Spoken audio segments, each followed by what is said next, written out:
Okay. Hi friends.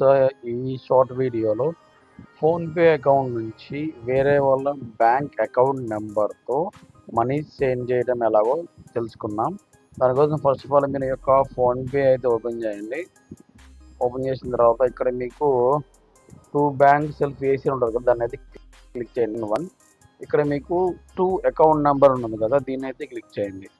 Click చేసిన తర్వాత నాకైతే ఇక్కడ మా అమ్మ యొక్క నెంబర్ ఉంది. నేను దానికి సెండ్ చేస్తాను. ఇక్కడ మీకు బ్యాంక్ అకౌంట్ అని ఉంటుంది. దాని మీద క్లిక్ చేయండి. క్లిక్ చేసిన తర్వాత మీరు ఎవరికైతే మనీ సెండ్ చేయాలో వాళ్ళది ఏ బ్యాంక్ అకౌంటో చూసి దాన్ని క్లిక్ చేయండి. నేనైతే స్టేట్ బ్యాంక్ ఆఫ్ ఇండియా అని సెలెక్ట్ చేసుకుంటున్నాను. ఇక్కడ మీకు అకౌంట్ నెంబర్ ఉంటే చాలు. నేనైతే అకౌంట్ నెంబర్ అయితే ఇచ్చేసాను.